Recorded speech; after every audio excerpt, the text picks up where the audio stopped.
رسوله فقد فاز فوزا عظيما. أما بعد فإن أصدق الحديث كتاب الله وخير الهدي هدي محمد صلى الله عليه وسلم وشر الأمور محدثاتها وكل محدثات بدعة وكل بدعة ضلالة وكل ضلالة في النار. Ikhwana fiddin azakumullah. Sampailah kita ke kebangkitan setelah kematian. Matannya di halaman 247.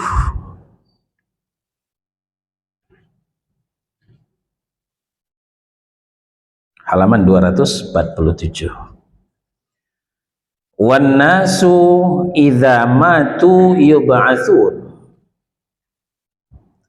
Setiap orang yang meninggal pasti akan dibangkitkan. Wad dalil qauluhu ta'ala minha khalaqnakum wa fiha nu'idukum wa minha nukhrijukum taratan ukhra. Penulis berkata, setiap orang yang meninggal pasti akan dibangkitkan. Tidak dapat tidak. Dan tanpa kecuali yang sudah meninggal dulu, yang sudah meninggal kemarin, yang sudah meninggal tadi, yang akan meninggal nanti, akan meninggal tahun depan, semua yang meninggal akan dibangkitkan. Aina dalil? Mana dalilnya? Dalilnya adalah qauluhu ta'ala Taha 55. Minha khalaqnakum wa fiha nu'idukum wa minha nukhrijukum taratan ukhra. Dari tanah itulah kami menjadikan kamu, dan kepadanya kami akan mengembalikan kamu, dan daripadanya kami akan mengeluarkan kamu pada hari yang lain. Maksudnya hari kiamat. Di sebelah 248. Wa qauluhu ta'ala, dan juga firman Allah dalam Nuh ayat 17 dan 18. Wallahu anbatakum minal ardi nabatah thumma yu'idukum fiha wa yukhrijukum ikhrajah. Dan Allah menumbuhkan kamu dari tanah dengan sebaik-baiknya. Kemudian dia mengeluarkan kamu ke dalam tanah dan mengeluarkan kamu daripadanya. Ya. Dia mengembalikan kamu ke dalam tanah dan mengeluarkan kamu daripadanya, yaitunya pada hari kiamat dengan sebenar-benarnya. Ini tidak hoax, ini pasti.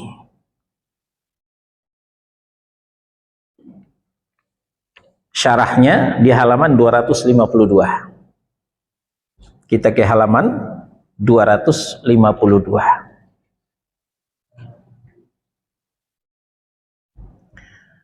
Wan nasu idza matu yub'atsun. Setiap yang meninggal akan dibangkitkan. Setiap yang meninggal akan dibangkitkan. Penulis menyebutkan manusia yang telah mati, ya, yang telah meninggal akan mengalami kebangkitan. Mereka dibangkitkan, dihidupkan kembali setelah mati. Untuk apa? Untuk menerima pembalasan.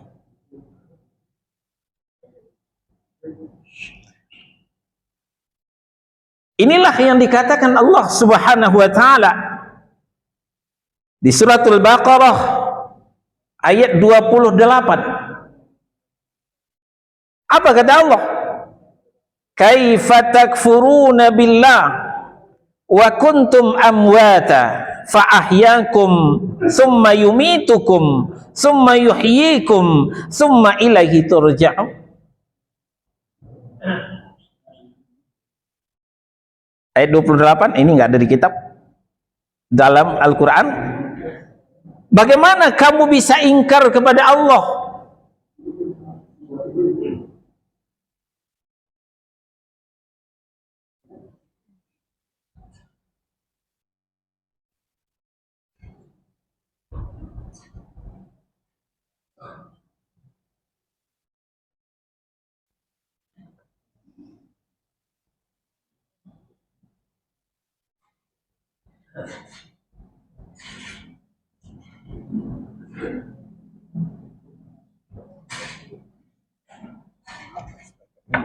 Ibu-ibu mau ini saya suruh.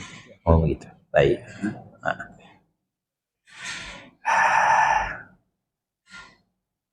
Mohon bersabar, ada ummahan akhwat kita di bawah mau ikut.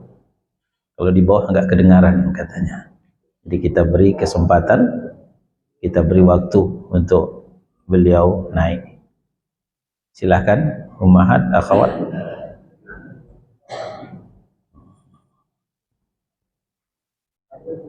Ya. Sudah cukup ya, kita berlanjut. Jadi dalam Al-Baqarah ayat 28, bagaimana kamu ingkar kepada Allah? Padahal kamu tadinya mati. Lalu dia menghidupkan kamu. Kemudian dia mematikan kamu. Lalu dia menghidupkan kamu kembali. Kemudian kepadanya lah kamu dikembalikan. Nah, kalau ditanya kepada kita, duluan mana kita hidup dengan mati? Ayo, siapa yang bisa jawab? Duluan mana kita hidup dengan mati? Matikah kita dulu atau hidupkah kita dulu? Ya? Mati dulu. Yang lain? Mati dulu. Sepakat? Berarti ulama hutan panjang tidak ada ikhtilaf. Semuanya sepakat mati dulu baru hidup. Ini ayat yang mengatakan wa kuntum amwat, kamu dulunya mati, kata Allah.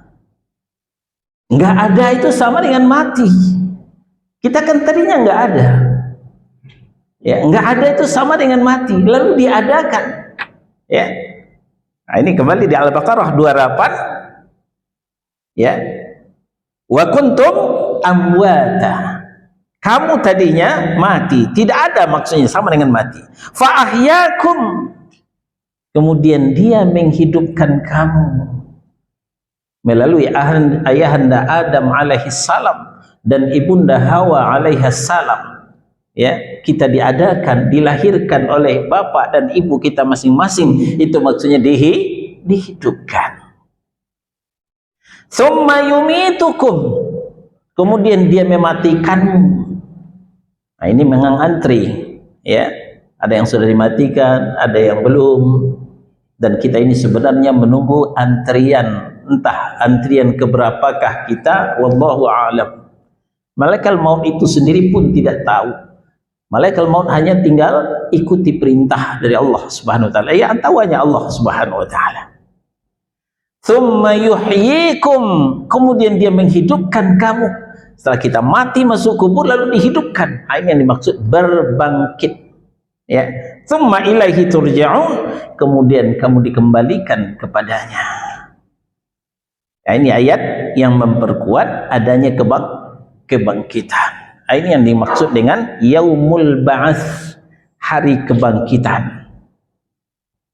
Di Irak sana ada namanya Partai Ba'ats, Partai Kebangkitan. Ini yang menginspirasi Gus Dur kemudian membuat PKB, Partai Kebangkitan Bangsa. Ini bukan kampanye ya, sebagai mengetahui kebangkitan, Ba'ats. Ya, Ba'ats itu artinya kebangkitan. Kita kembali. Mereka dibangkitkan dan dihidupkan kembali setelah mati. Untuk apa? Untuk menerima balasan. Inilah bukti keadilan Allah Subhanahu wa taala. Karena di dunia banyak pengadilan, tapi keadilan susah dicari. Nanti di yaumil akhir akan ada yaumul jaza, hari pembalasan, hari pengadilan. Pengadilan itu cuma satu, tapi diadili seadil-adilnya. Inilah tujuannya para rasul diutus oleh Allah Subhanahu wa taala, agar manusia beramal untuk hari kebangkitan, hari mahsyar. Kalau tidak ada hari kebangkitan, tidak ada hari pembalasan, untuk apa kita beramal? Beramal tidak beramal sama saja kalau begitu. Justru karena adanya hari berbangkit, adanya hari pembalasan, pentingnya kita beramal. Mau dibalas dengan baik atau mau dibalas dengan buruk? Kalau mau dibalas dengan baik, maka beramallah sebaik-baiknya. Kalau masih beramal buruk, ya tunggu saja balasan juga buruk. Fa in khairan fa khairun wa in syarran fa syarrun. Kalau amalnya baik dibalas dengan baik, amalnya buruk akan dibalas dengan yang buruk juga. Dan juga hari mahsyar. Apa itu mahsyar? Mahsyar itu adalah tempat berkumpul. Mereka digiring kepada suatu tempat berkumpul. Mulai daripada manusia pertama, yaitu ayahanda Adam alaihi salam, sampai kepada manusia terakhir, semuanya kumpul tanpa kecuali dalam satu tempat dinamakan mahsyar. Tempat berkumpul. Di situ tempat yang belum pernah kita ke sana. Tidak diketahui mana utara, selatan, timur dan barat. Maka yang terjadi ketika itu kebingungan dan kebingungan, galau. Mau kemana kita ini? Dibawa kemana kita ini? Masa penungguan itu yang cukup lama, saudara-saudara kaum muslimin. Di masa itulah ada inisiatif, yuk kita ramai-ramai kepada ayah kita. Kemana? Menemui Adam alaihissalam. Maka mereka bersama-sama menemui ayahanda Adam alaihissalam. Tolonglah kami, Anda manusia pertama, mau kemana kami ini? Mau dibawa kemana? Ternyata ayahanda Adam tidak bisa memberikan solusi. Diri saya saja belum jelas. Dilarang mendekati pohon, tapi saya makan buah pohon tersebut. Hari ini Allah marah yang tidak ada kemarahan yang lebih marah pada hari ini. Pergilah kalian kepada Nuh. Akhirnya mereka berduyun-duyun menemui Nuh alaihissalam. Wahai Nuh, Anda adalah Rasul pertama. Ingat, Adam hanyalah manusia pertama. Adam bukan Rasul. Siapa Rasul pertama? Nuh alaihissalam. Wahai Nuh, Anda Rasul pertama. Tentu Anda lebih tahu dengan kehidupan kami. Mau dibawa kemana kami ini? Berikanlah solusi untuk kami. Jawaban Nuh tidak beda dengan jawaban Adam. Dosa saya banyak, saya aja belum tentu nasib saya. Pergilah kalian kepada Ibrahim. Ibrahim itu adalah Abul Anbiya wal Mursalin, bapaknya para nabi dan bapaknya para rasul. Mereka berduyun-duyun kepada Ibrahim, minta solusi, tapi jawaban Ibrahim sama dengan jawaban Nuh, sama dengan jawaban Adam. Pergilah kalian kepada Musa. Musa juga begitu. Pergilah kalian kepada Isa. Isa pun demikian. Pergilah kalian kepada Muhammad sallallahu alaihi wasallam. Muhammad akan memberikan solusi kepada kalian. Akhirnya manusia berduyun-duyun menemui Nabi kita Muhammad sallallahu alaihi wasallam dan mereka minta, tolonglah kami, berikan kami solusi. Mau dibawa kemana kami ini? Akhirnya Rasulullah sujud di bawah arasy, meminta izin kepada Allah Subhanahu wa taala. Maka ketika itu turunlah perintah, hai Muhammad, bangkit kamu, bangkit dari sujudmu, minta apa yang kamu minta. Inilah permintaan Rasulullah yang diundur-undur. tidak diborong ketika di dunia. Apa? Supaya diizinkan memberikan syafaat di hari kiamat. Dan ini yang dikatakan syafaat uzmah, syafaat yang agung, bukan hanya untuk membela umatnya, tapi membela seluruh manusia. Nah, ini kondisi di mahsyar. Mahsyar tempat yang luas, tidak ada pohon tempat berlindung, tidak ada gunung, tidak ada sungai, semuanya datar, dan matahari didekatkan beberapa mil saja. Maka ketika itu suhu meningkat. Belum pernah kita temui suhu yang sepanas itu. Di dunia ini suhu paling tinggi sampai 50 derajat Celcius, itu sudah kelabakan kita. Ya, kalau kita umroh di musim panas sekitar Agustus September, itu derajat sampai 50 derajat Celcius. Itu belum apa-apa dibanding suhu di waktu mahsyar nanti. Sehingga apa yang terjadi? Orang berkeringat, keringat bercucuran ketika itu. Keringat menggenangi ketika itu. Ada yang keringat sampai mata kakinya. Ada yang direndam keringat sampai dengkulnya. Ada yang sampai pusarnya, ada yang sampai telinganya. Tergantung kepada amalnya ketika di dunia. Saking panas yang dirasakan sampai banjir keringat ketika itu. Kalau di dunia banjir keringat hanya sekadar ucapan, sekadar dalam baju kaosnya keringatnya. Tapi dulu banjir keringat betul-betul kenyataan. Dia kelap oleh keringatnya sendiri. Itulah kondisi di mahsyar. Kita ke Al-Muzammil ayat 17 dan 18. Ya, masih di halaman 252. Fakaifa tattaquna in kafartum yawman yaj'alul wildana shiban as-sama'u munfatirun bih kana wa'duhu maf'ula. Maka bagaimanakah kamu akan dapat memelihara diri jika kamu tetap kafir kepada hari yang menjadikan anak-anak beruban? Langit pun menjadi pecah pada hari itu karena Allah, dan janjinya itu pasti terlaksana.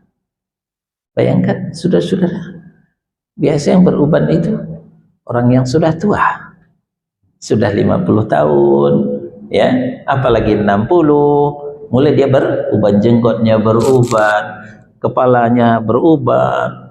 Ini anak-anak beruban, ya. Betapa dahsyatnya yang terjadi. Dan langit pecah. Itulah saatnya langit pecah. Ini suasana yang tidak pernah terjadi ketika itulah yang dikatakan kiamat. Itu akan terjadi. Kana wa'duhu maf'ula, dan janjinya Allah itu pasti terlaksana. Sekali lagi, ini bukan hoax. Ini adalah benar-benar firman Allah. Keterangan penulis dalam masalah ini mengisyaratkan agar kita beriman kepada hari kebangkitan. Beriman kepada kebangkitan merupakan rangkaian daripada wal yaumil akhir, beriman kepada hari akhirat.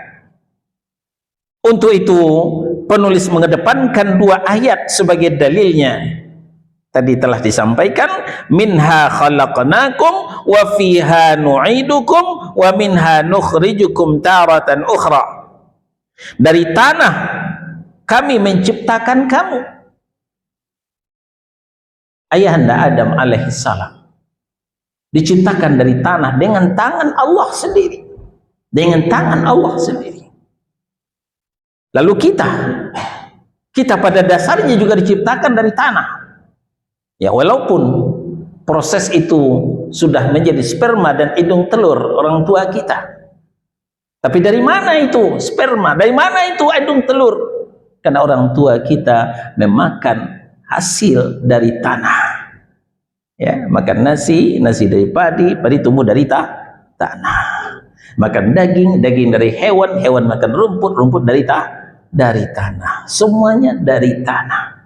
Ini yang dikatakan oleh ayat minha khalaqnakum, dari tanah kalian kami ciptakan. Wa fiha nu'idukum, dan ke tanah juga kamu dikembalikan. Kita dimasukkan kembali ke dalam tanah begitu kontrak kita sudah habis di dunia. Jadi kita mati itu Pak, berarti kontrak kita sudah habis. Sama dengan pengontrak rumah, kalau kontrak sudah habis, kontrak tidak dilanjutkan, kita diusir oleh yang punya rumah. Ya, begitu juga orang mati. Orang mati kontraknya sudah habis di dunia, maka dia diusir dari dunia. Dijemput oleh malaikat maut. Rohnya dibawa ke alam barzakh. Jasadnya dari tanah kembali ke tanah. Rohnya dibawa ke alam barzakh dan tidak kembali ke dunia.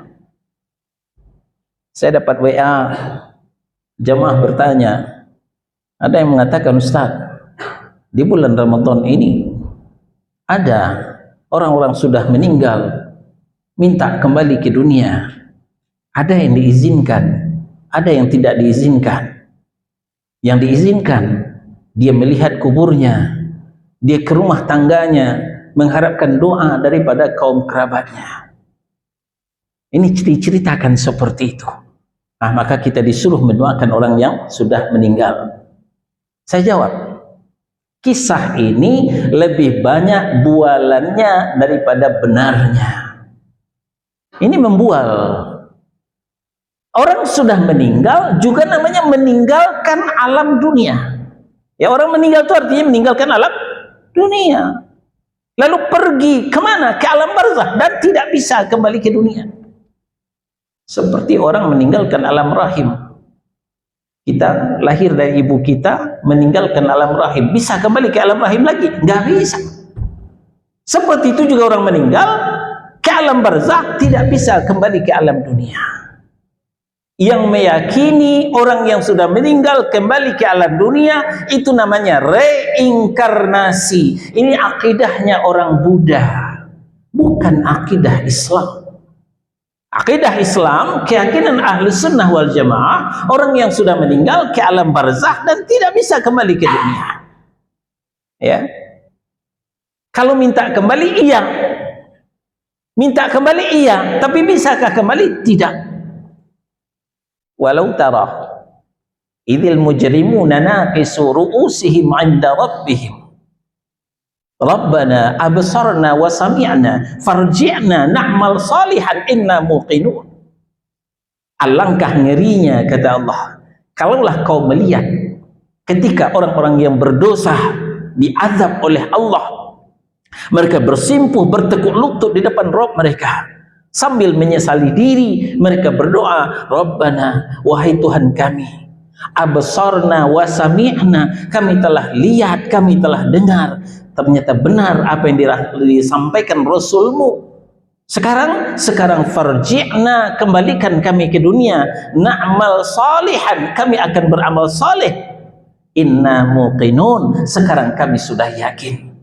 Itu permintaan orang-orang yang berdosa nanti, minta kembali ke dunia. Bisakah? Tidak.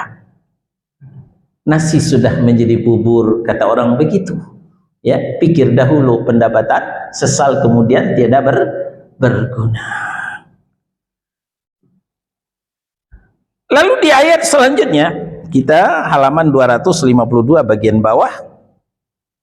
Wallahu ambatakum minal ardi nabatan thumma yu'idukum fiha wa yukhrijukum ikhrajah. Dan Allah menumbuhkanmu dari tanah dengan sebaik-baiknya, kemudian dia mengembalikanmu ke dalam tanah dan mengeluarkanmu daripada tanah di hari kiamat nanti dengan sebenar-benarnya. Bapak dan Ibu, yang bergelar Zulkarnain itu ada dua. Pertama, manusia yang membuat tembok dinding membatas Ya'juj dan Ma'juj supaya tidak membuat kerusakan lagi. Ada yang mengatakan Zulkarnain ini nabi, ada yang mengatakan Zulkarnain ini waliullah, ada yang mengatakan ulama besar, raja. Ya, itu tidak penting bagi kita. Itu disebut Zulkarnain. Kisahnya ada di surah Al-Kahfi. Zulkarnain yang kedua adalah malaikat, yaitu malaikat Israfil. Kalau Zulkarnain manusia, riwayat mengatakan memang di kepalanya ini ada benjolan, ya. Jadi seperti tanduk. Nah, maka disebut Zulkarnain mempunyai dua tanduk. Silahkan dilihat dalam tafsir Ibnu Katsir. Nah, Zulkarnain yang kedua adalah malaikat Israfil. Mempunyai dua tanduk juga, tapi bukan di kepalanya. Tanduk itu ditiup. Ya, ini yang dikatakan sangkakala. Sangkakala. Dua kali ditiup sangkakala. Sangkakala itu berbentuk tanduk, ya, yang ditiup itu. Ya. Tiupan pertama terjadilah kiamat. Kehancuran, sehancur-hancurnya, ya. Yang dikatakan langit pecah, bumi terbelah, semuanya hancur, planet berterbangan. Dan insya Allah kita tidak akan menemukan itu.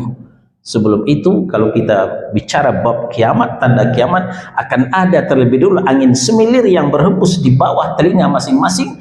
Tidak satupun orang yang beriman kecuali diwafatkan oleh Allah Subhanahu wa Ta'ala.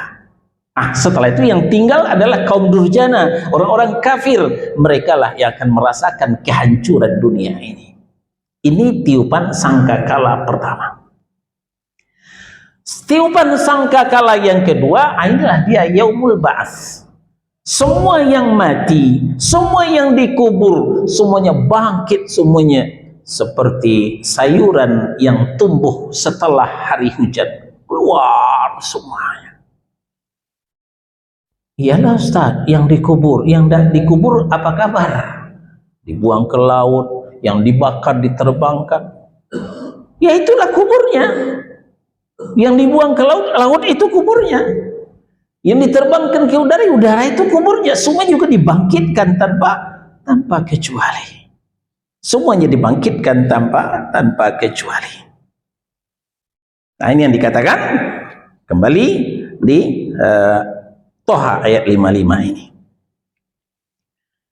Lalu ada yang bertanya, apakah itu memungkinkan? Bukankah itu cuma ilustrasi, Ustaz?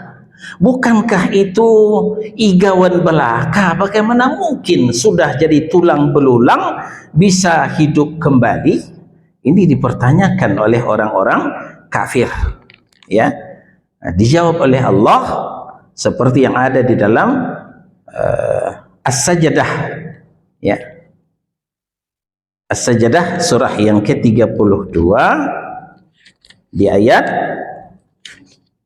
ya, yang bawa mushaf silakan dibuka. Ya. As-Sajdah ayat 10 dan 11. Apa kata Allah Subhanahu wa taala? Ayat 10. Wa qalu a idza dhalalna fil ardi a inna lafi khalqin jadid bal hum bi liqa'i rabbihim kafirun. Dan mereka berkata, mereka orang-orang kafir yang mengingkari hari kiamat, mengingkari hari berbangkit. Apakah apabila kami telah lenyap, hancur di dalam tanah, kami akan berada dalam ciptaan yang baru? Mungkinkah itu? Logiskah itu? Ilmiahkah itu? Bahkan mereka mengingkari pertemuan dengan Tuhannya. Mereka mengingkari pertemuan dengan Tuhannya. Ayat 11. Qul yatawaffakum malakul mautil ladzi wukila bikum thumma ila rabbikum turja'un. Katakan kepada mereka, hai Muhammad, malaikat maut yang diserahi untuk mencabut nyawamu akan mematikan kamu, kemudian kepada Tuhanmu kamu akan dikembalikan. Sedangkan membuat pertama kali saja mudah bagi Allah, apalagi hanya mendaur ulang. Lebih sulit mana membuat pertama dengan mendaur ulang? Lebih sulit mana? Membuat pertama kali kah atau mendaur ulang? Lebih sulit pertama kali. Kalau kita melihat ada saudara kita pengumpul barang bekas, pengumpul plastik-plastik. Untuk apa itu? Kita udah ngebuang, mereka ngumpulin. Ternyata ada penampungnya. Jadi kiloin itu. Untuk apa? Didaur ulang jadi perabotan lagi. Ya, yang kita lihat yang plastiknya yang hitam, plastiknya yang putih itu beda. Kalau plastiknya putih itu yang pertama kali dibuat, masih bersih, masih bening.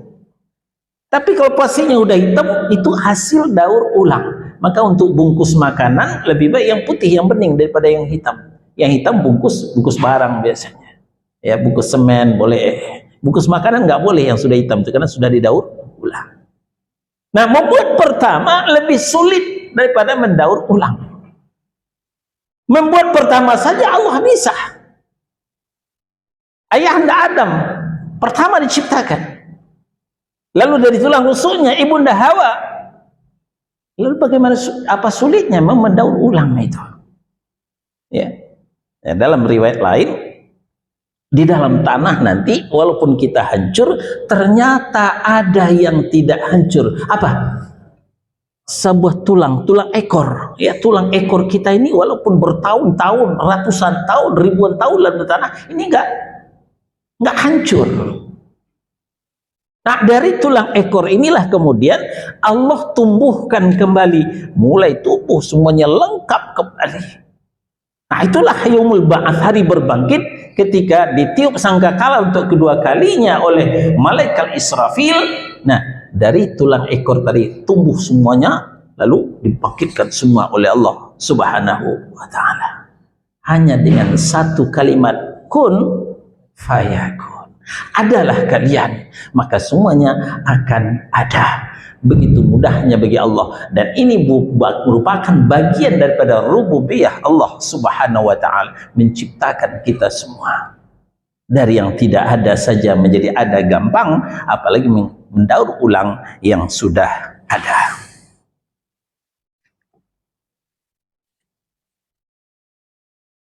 Ayat yang semakna dengan ini banyak sekali di dalam Al-Quran.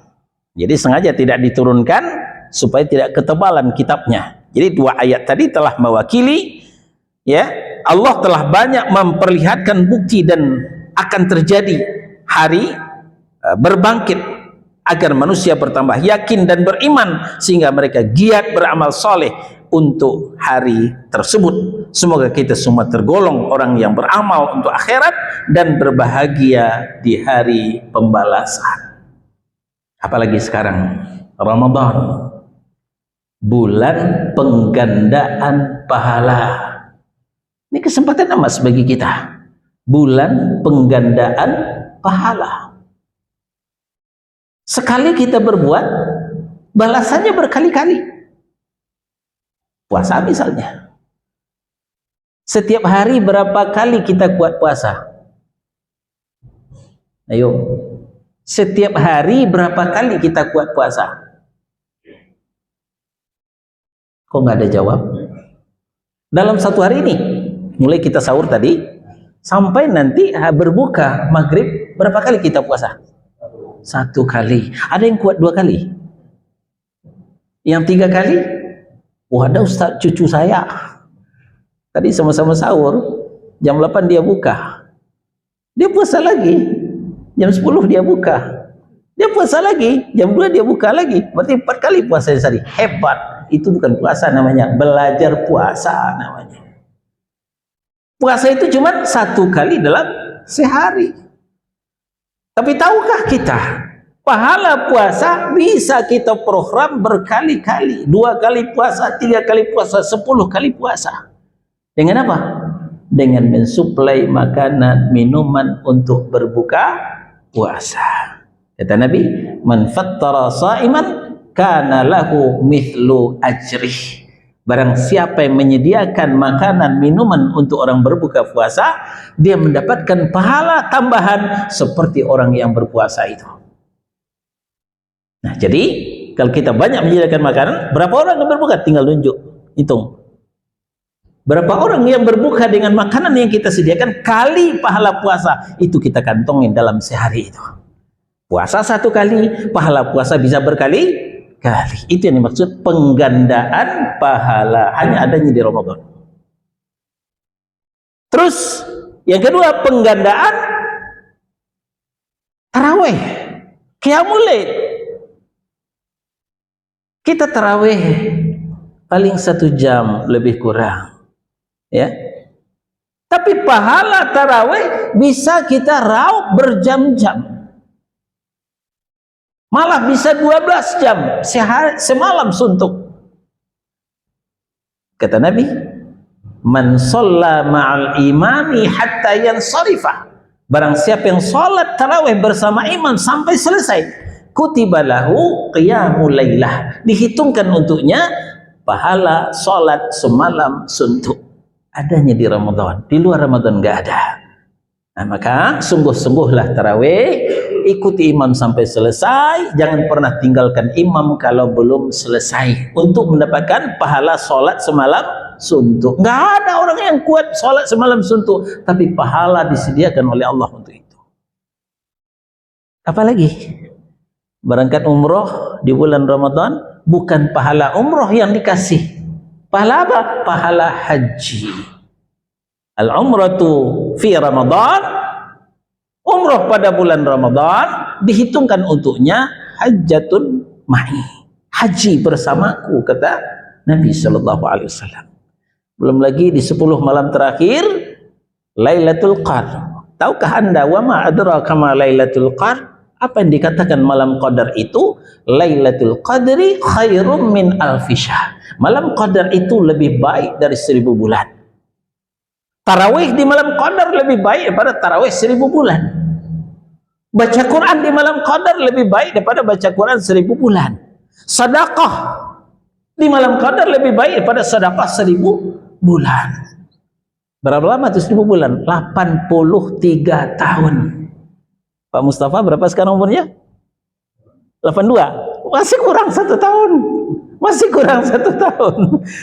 Jadi beramal di malam qadar lebih baik daripada beramal 1000 bulan, itu 83 tahun. Akan kita sia-siakankah kesempatan ini? Nah, maka dari itu, hai kaum muslimin, siapkan badan, siapkan mental, siapkan semangat, jangan sia-siakan Ramadan ini. Beramallah sebanyak-banyaknya, tentu sesuai dengan tuntunan sunnah Rasulullah sallallahu alaihi wasallam. Baik, sekarang kita lanjutkan kepada hisab. Kepada hisab.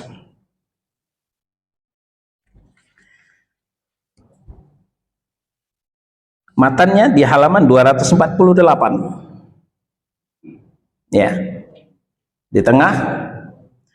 Wa ba'dal ba'thi muhasabuna wa majziyuna bi a'malihim.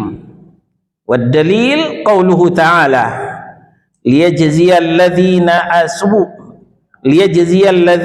asa'u bima 'amilu wa yajziyal ladzina ahsanu bil husna. Ya.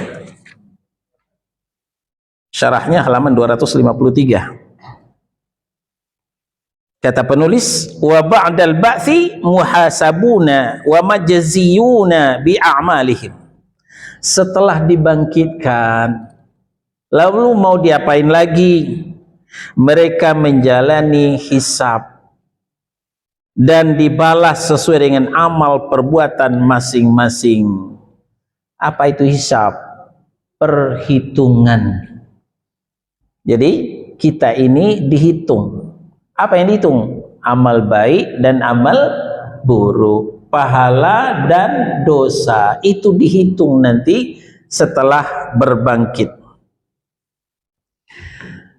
Sebelum dihitung, rekam jejak itu diperlihatkan kepada kita. Ya. Sekarang adanya namanya rekaman elektronik, jejak elektronik. Itu manusia yang membuatnya. Nah, nanti Yang membuatnya adalah malaikat atas perintah Allah Subhanahu wa taala. Ya. Diperintahkan oleh Allah Subhanahu wa taala kepada malaikat untuk mencatat semua yang kita lakukan. Ini diterangkan Allah dalam Qaf. Qaf itu surah yang ke-50.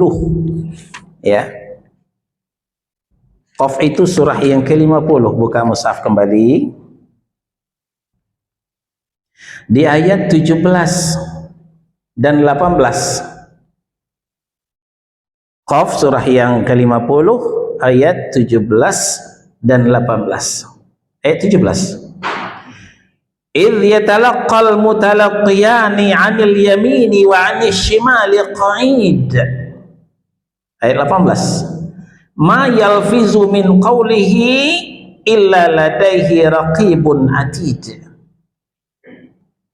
Ya. Ingatlah ketika dua malaikat mencatat perbuatannya, yang satu duduk di sebelah kanan dan yang lain duduk di sebelah kiri. Super komputer Allah bekerja dengan baik. Ya, dicatat. Ayat 18, tidak ada suatu kata yang diucapkan melainkan ada di sisinya malaikat pengawas yang selalu siap mencatat. Satu kali Imam Ahmad bin Hanbal sakit. Biasa, manusiawi sakit. Ya. Nabi aja sakit. Jadi Imam Ahmad juga sakit. Lalu datanglah temannya besuk. Biasa, sama teman saling besuk, saling mengunjungi. Lalu suatu kali Imam Ahmad merintih, aduh. Biasa kan kalau kita sakit tak tertahan kan, aduh. Ditegur oleh temannya. Anda mengeluh wahai Abu Abdullah. Imam Ahmad itu kunyahnya Abu Abdullah. Iya, sakit ini. Lalu temannya membacakan ayat ini. إِذْ يَتَلَقَّى الْمُتَلَقِّيَانِ عَنِ الْيَمِينِ وَعَنِ الشِّمَالِ قَعِيدٌ مَا يَلْفِظُ مِنْ قَوْلٍ إِلَّا لَدَيْهِ رَقِيبٌ عَتِيدٌ. Ingatlah ketika dua malaikat mencatat perbuatannya, yang satu duduk di sebelah kanan, yang lain duduk di sebelah kiri. Tidak ada satu kata pun yang diucapkannya, melainkan ada di sisinya malaikat pengawas yang selalu siap mencatat.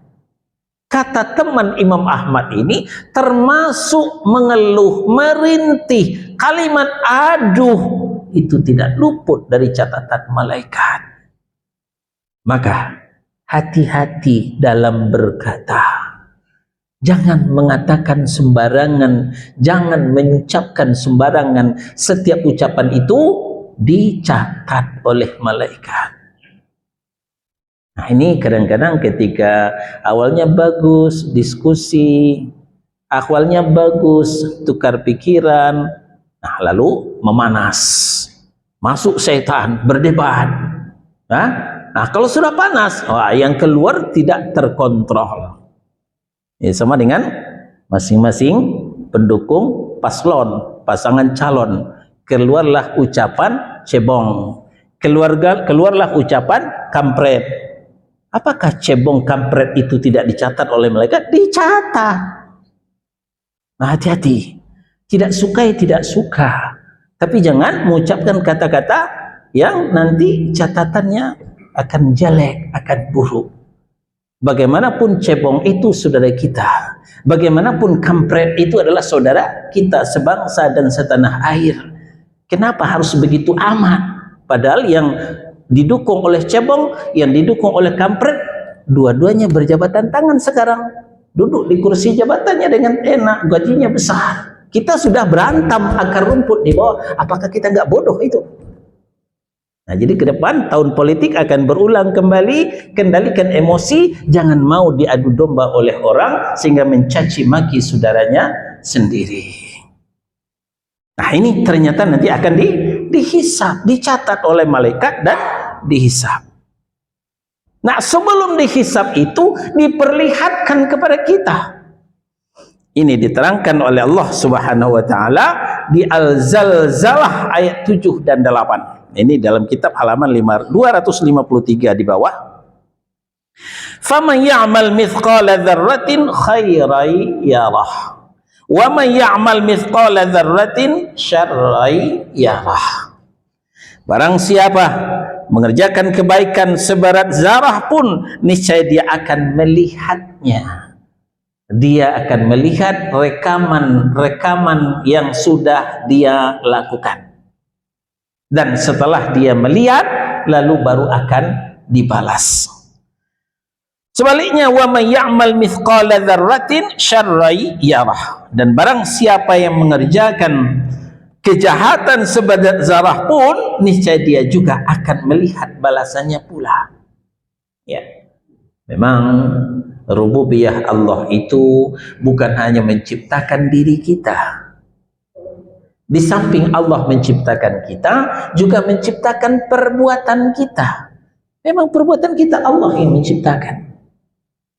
Namun kepada kita diberikan hak pilih. Silakan. Ini ada perbuatan baik, ini ada perbuatan buruk. Pilih yang mana? Ayo.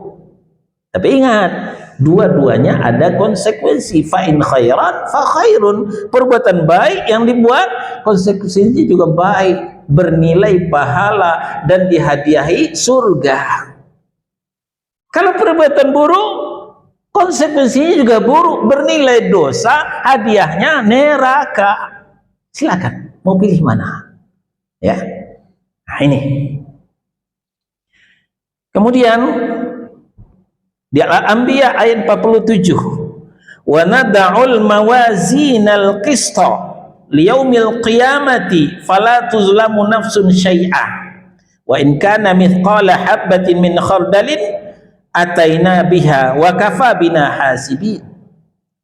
Kami akan memasang timbangan yang tepat pada hari kiamat, ya, maka tiadalah yang dirugikan seseorang barang sedikit pun, dan jika amalan itu hanya sebesar biji sawi pun, pasti kami mendatangkan pahalanya, dan cukuplah kami sebagai pembuat perhitungan. Jadi dihisab, dihitung, dan ditimbang. Dan ketika itu nggak ada yang salah input. Seperti perhitungan pemilu kemarin, kan seringkali salah input, ya. Kalau ketahuan, kalau nggak ketahuan ya lolos. Kalau ketahuan, maaf, salah input, ya kan begitu di dunia.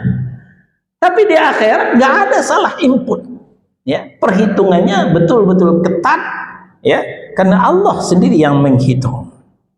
Nah, jadi kata Allah, wa kafa bina hasibin, cukuplah kami yang menghisapnya, dan tidak ada yang dirugikan. Kalau tidak berbuat, ya tidak dihisap. Siapa yang dihisap? Yang berbuat saja. Jadi nggak ada yang dizalimi. Kemudian Al-An'am ayat 160. Man jaa'a bil hasanati falahu 'asyru amsalha wa man jaa'a bis sayyi'ati fala yujza illa mithlaha wa hum la yuzlamun. Barang siapa yang membawa amal yang baik, maka untuknya pahala 10 kali lipat. Masya Allah, ya. Ini hal-hal yang biasa. Satu kebaikan dibalas 10. Satu kebaikan dibalas 10. Ini di luar penggandaan pahala yang kita sampaikan tadi. Baca Quran saja, satu huruf 10. Kata Nabi, tidaklah alif lam mim itu kukatakan satu huruf, tapi alif satu huruf, lam satu huruf, mim satu huruf. Jadi umpamanya kita malas banget baca Quran, capek banget, baca aja a'udzubillahi minasyaitonirrajim, bismillahirrahmanirrahim, alif lam mim, dah selesai. Cuma 3 huruf doang, iya, dah dapat 30 kebaikan. Apalagi kita baca sampai 1 halaman, apalagi kita baca sampai 1 lembar. Usahakanlah di Ramadan ini one day one juz, 1 hari 1 juz. Usahakan minimal. Nah, kita tinggal hitung berapa puluh kebaikan, berapa ratus kebaikan, ribu kebaikan kita mendapatkan. Selesai Ramadan 30 hari, selesai pula Al-Quran 30 juz. Inilah orang yang beruntung, inilah orang yang bergembira, inilah orang yang menang. Bolehlah dia mengatakan taqabbalallahu minna wa minkum di hari raya. Semoga Allah menerima dari kami dan dari kalian. Ini puasa kagak, tarawih kagak, baca Quran kagak. Bergembira pula, tepuk tangan pula di hari raya. Apa yang digembirakan? Orang rugi, bangkrut, tekor kok gembira, nggak tahu diri namanya. Jadi mumpung Ramadan masih awal, ya perbanyak amal ibadah termasuk baca Quran. Satu kebajikan akan mendapatkan balasan pahala 10. Ya, barang siapa yang membawa amal yang baik maka untuknya pahala 10 kali lipat. Sebaliknya barang siapa yang berbuat kejahatan maka ia tidak diberi balasan melainkan seimbang dengan kejahatannya, sedangkan mereka sedikit pun tidak dirugikan. Kurang apa lagi Allah Subhanahu wa taala? Satu berbuat baik diberi 10. Satu berbuat buruk, ya satu itu balasannya. Kurang apa lagi Allah Subhanahu wa taala? Ya, inilah bukti Ar-Rahman Ar-Rahimnya Allah, kasih dan sayangnya Allah Subhanahu wa taala. Allah telah membalas amal soleh dengan kebaikan, kemudian kembali membalasnya dengan balasan yang sangat luas lagi banyak. Adapun perbuatan jahat akan dibalas dengan balasan yang setimpal dan tidak akan dilebihkan daripadanya. Bukti 10 kali lipat ini dalam hal yang biasa, tapi dalam hal-hal yang luar biasa bisa 100 kali lipat, 1000 kali lipat. Riwayat menceritakan untuk orang yang terakhir keluar dari surga, keluar dari neraka, ya. Untuk orang yang terakhir keluar dari neraka dan terakhir pula masuk surga, masih disediakan surga 10 kali dunia. Masya Allah. Nah, jadi dalam hadis yang panjang ceritanya begini. Ketika dibangkit oleh malaikat, ya, orang yang masih punya keimanan walaupun sebesar zarah, ini keyakinan Ahlus Sunnah begitu. Beda dengan keyakinan Khawarij. Orang Khawarij meyakini setiap pelaku dosa besar kekal dalam neraka. Tapi keyakinan Ahlus Sunnah tidak begitu. Yang kekal dalam neraka itu hanya orang musyrik, orang kafir, ateis, PKI. Tapi sepanjang dia muslim, punya keimanan walaupun sezarah, walaupun lama dalam neraka, suatu saat akan dibangkitkan lagi.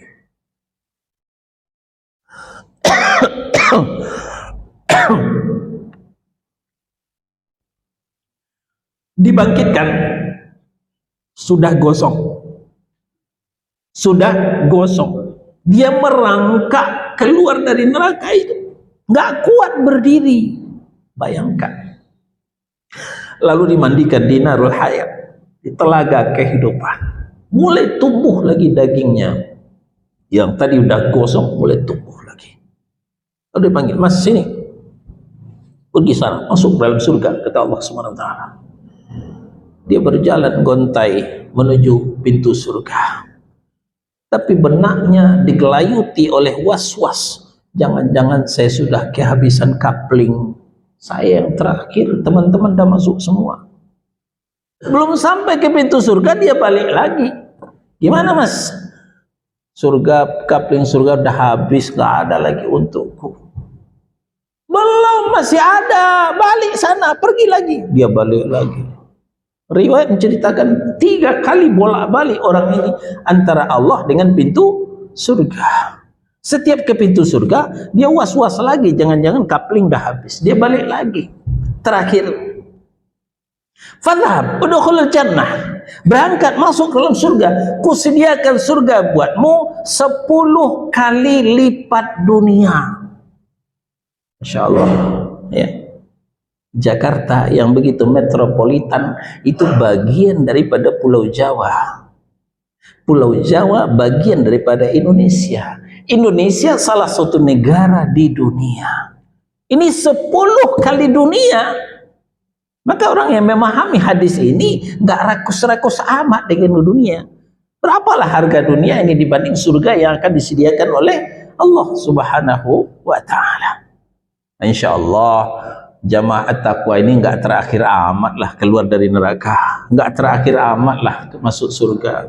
Jadi coupling kita masih jauh lebih hebat daripada orang-orang itu. Kita harus optimis, Pak. Ya. Nah, itu balasan nanti untuk orang yang beramal.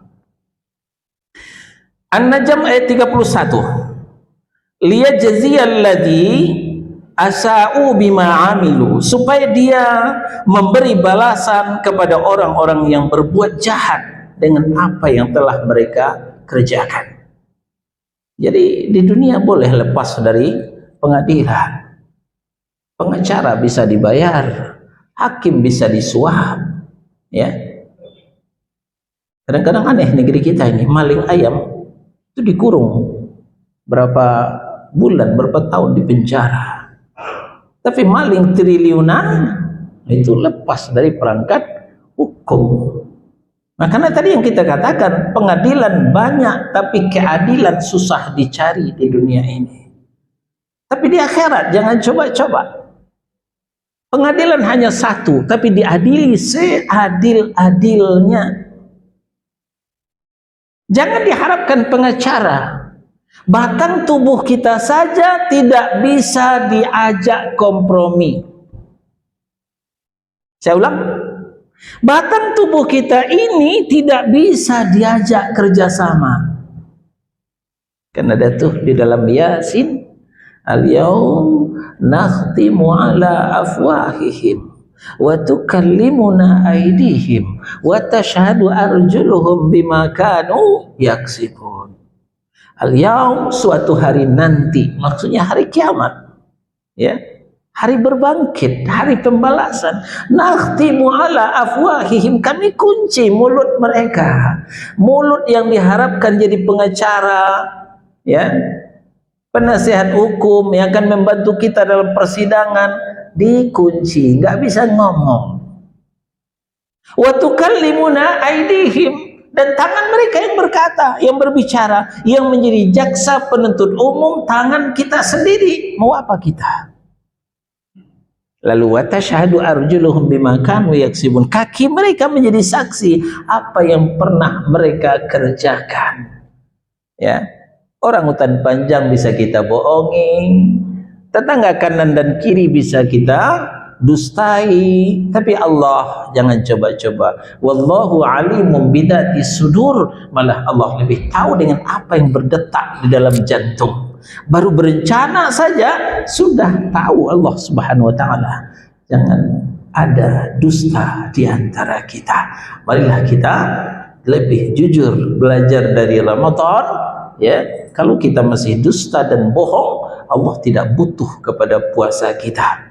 Puasa akan dipertahankan pahalanya kalau kita bisa menjaga mulut daripada kedustaan dan kebohongan.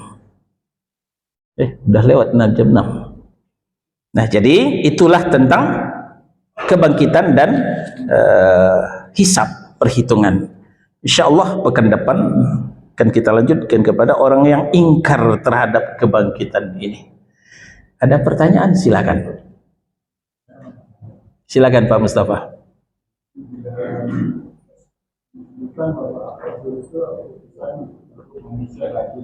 Betul. Bahwa ada sebuah katanya hidayah ilmiah dan amalia. Dan maksudnya hidayah ilmiah itu apa? Ilmu yang diluar dari agama atau bagaimana? Ya. Yang dimaksud ilmiah ada ilmu yang gampang dicerna secara akal. Ya, ilmu yang gampang dicerna secara akal, yang logis, yang masuk akal, yang ilmiah. Nah, itu maksudnya. Ya, yang baik dibalas dengan baik, yang buruk dibalas dengan yang buruk. Ini kodok pun tahu ini, ya. Kodok pun tahu ini, mengerti dan faham ini. Apalagi kita, begitu adilnya Allah Subhanahu wa taala. Sebab kalau tidak ada pengadilan, kalau tidak ada pembalasan, mana bukti keadilan Allah? orang baik, ulama ditangkap, dipenjarakan. Penjahat, durjana, garong dapat karangan bunga. Lalu selesai begitu saja. Mana keadilan Allah? Nah, maka untuk menunjukkan keadilan Allah Subhanahu wa taala, setelah dunia ada lagi akhirat. Di dunia mungkin para ulama dizalimi, para ulama ditangkap, dipenjarakan, tapi di akhirat hidupnya mewah, hidupnya enak. Para durjana, garong, di dunia memang dia bebas, memang surganya di dunia. Tapi di akhirat, maka dia akan disiksa sesuai dengan perbuatannya yang telah dia lakukan. Ilmiah, masuk akal.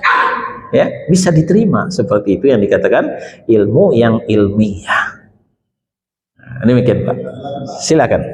Di antara ayat Al-Baqarah 185 dan ayat 78. Di Al-Baqarah 185 Allah menghendaki kemudahan bagimu dan tidak menghendaki kesukaran bagimu. Ya. Berarti Al-Ahqaf dia sekali-kali tidak menjadikan untuk kamu dalam agama suatu kesempitan. Ya. Di atas itu untuk hambanya atau yang untuk ibadah hamba atau yang di bawahnya untuk mana Pak? Dalam segala hal, ya. Dalam segala hal yuridu bikumul yusra wala yuridu bikumul usra. Baik dalam ibadah mahdoh maupun dalam keseharian. Dalam ibadah mahdoh kita biasanya sholat itu berdiri. Tapi kalau nggak kuat berdiri, boleh duduk. Syekhuna, Syekh Zakaria duduk di kursi sholatnya karena nggak kuat berdiri. Ya, itu namanya rukhsah. Itu kemudahan. Nah, begitu juga puasa.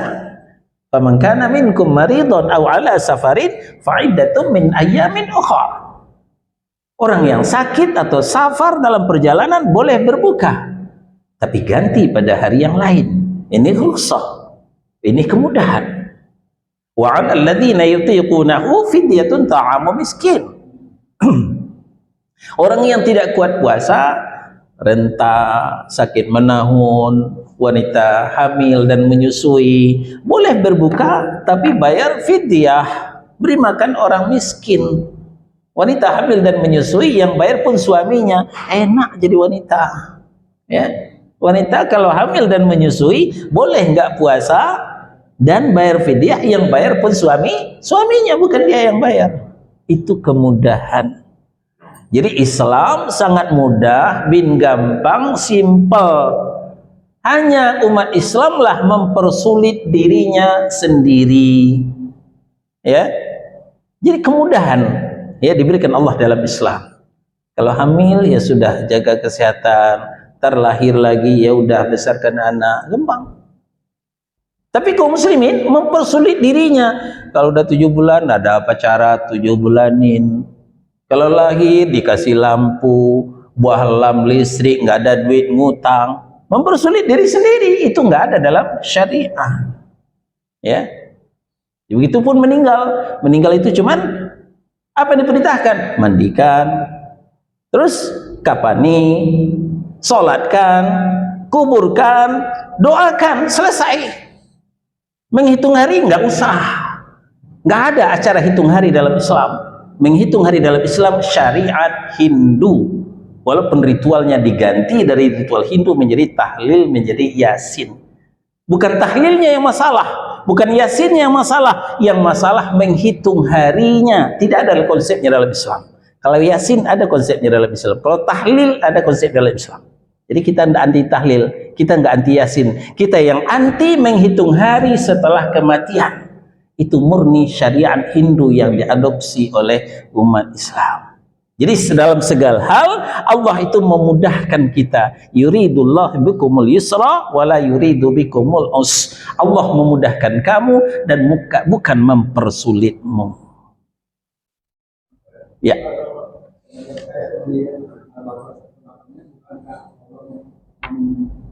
Menciptakan hambanya ada yang miskin, ada yang apa ada. Ya. Di sini sebutkan tidak sekarang bagi jika menghendaki sekarang bagi itu mengenai kehidupan dunia atau kehidupan Ya, mungkin Pak Mustafa memahami miskin itu adalah kesulitan. Ya, diciptakan ada yang kaya, ada yang miskin. Tapi katanya diciptakan kemudahan, kok sulit juga miskin? Ya, kemiskinan itu bukanlah berarti kesulitan. Kekayaan itu bukanlah berarti kemudahan. Bahkan bisa terbalik. Kemiskinan merupakan kemudahan, kekayaan merupakan kesulitan. Kalau kita bicara lagi bab kiamat secara lebih detail, di situ ada riwayat mengatakan bahwa orang kaya terlambat masuk surga dibanding orang miskin selama 50.000 tahun. Ya. Orang kaya telat masuk surga dari orang miskin selama 50.000 tahun. Kenapa? Orang miskin tidak ada yang dihisap. Apa yang mau dihisap? Hartanya nggak ada. Kalaupun ada sedikit. Jadi perhitungannya sebentar. Orang kaya hisapnya lama. Ini hartamu dari mana? Kamu gunakan untuk apa? Ya, dihisap semuanya. Jadi hisap orang kaya lebih lama. Ini membuatkan dia telat masuk surga. Orang kaya mana dulu? Orang kaya yang hartanya nggak jelas. Tapi kalau orang kaya hartanya jelas, hasil usahanya, peras keringat usahanya, ya gampang juga. Jadi yang kita maksud bukan berarti kemiskinan itu kesulitan. Bukan berarti kekayaan itu kemudahan. Bahkan bisa terbalik. Kemiskinan itu adalah kemudahan, kekayaan itu adalah kesulitan. Demikian Pak. Yang lain? Cukup? Ya, silakan Pak Joko Widodo.